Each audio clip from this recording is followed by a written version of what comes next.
फारूकी साहब क्या टेक है आपका? हद के इज्जत पे क्या टेक है? ठीक है, देखिए मैं आपको एक बात बताऊं। बात ये अजहर सदीक साहब जो कह रहे हैं वो तो क्योंकि ह्यूमन राइट्स के एक चैंपियन हैं और वो हमेशा आवाज़ बुलंद करते हैं, ये बड़ी अच्छी बात है।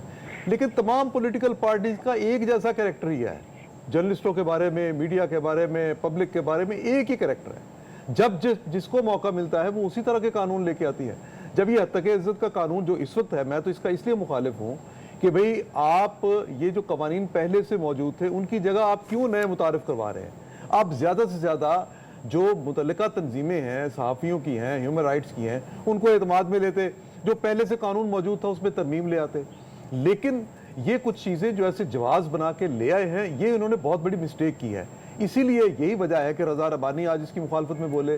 पीपल्स पार्टी ने पंजाब में जब बिल की मंजूरी थी तो उसके अरकान जो थे वो ऐवान में मौजूद नहीं थे, वो बाहर रहे। इसका मतलब ये है कि उनके रिजर्वेशंस हैं और बिल्कुल जायज़ है।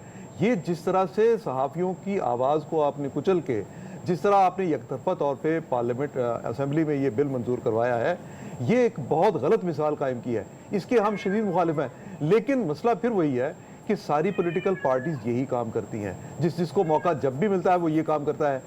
पर मेरा एक सवाल और भी है कि क्या हद तक इज्जत के जो कवानीन हैं, क्या ये दूसरे मुल्कों में नहीं है? पाकिस्तान में असल मसला इम्प्लीमेंटेशन का है। क्या बरतानिया में आप इसी तरह दूसरे के ऊपर इल्ज़ाम लगा के जान बचा के निकल सकते हैं? क्या वहाँ पे आप क्या सराई पे मबनी, अफवाहों पर मबनी, क्या आप खबरें दे के स्टेट के खिलाफ या किसी फर्द के खिलाफ या किसी ग्रोह के खिलाफ, किसी पार्टी के खिलाफ क्या आप निकल सकते हैं? पकड़ होती है भाई वहाँ पे। यहाँ पे मसला सिर्फ यह है कि यहाँ पे कानून का इतलाक ही नहीं होता। जब कानून का इतलाक होता है फिर वो देखता है ताकतवर कौन है, कमजोर कौन है। अगर किसी के पीछे प्रेशर आ गया तो अदालतें भी खामोश हो जाती हैं, उन जर्नलिस्टों को भी छोड़ दिया जाता है। पर एक मसला जो इस वक्त बड़ा बन गया है, आप देखिए फाहद, आप यहाँ मेन स्ट्रीम मीडिया में बैठे हैं, आपका इशू और है, आप कोई गैर जिम्मेदाराना लफ्ज बोलने के कतई तौर पे आपकी सेल्फ सेंसरशिप आपका तकाजा करती है कि आप नहीं ऐसा लफ्ज बोलेंगे।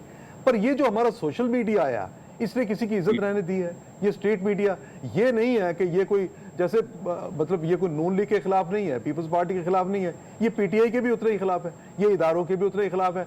यहाँ अचानक 2 लोग आ जाते हैं, 3 लोग आ जाते हैं, वो बैठ जाते हैं, या एक शख्स आता है वो कहता है जी मैंने ये इन्फॉर्मेशन पास करनी है। वो इन्फॉर्मेशन गलत है, सही नहीं है, जैसी भी है, अब किसी को पता ही नहीं चलता। जिस तरह हम सोशल मीडिया का इस्तेमाल कर रहे हैं, सोशल मीडिया प्लेटफॉर्म्स का जिस तरह इस्तेमाल कर रहे हैं, जिस तरह का मवाद लोड किया जाता है इनके ऊपर, कौन इसका जिम्मेदार कौन होता है?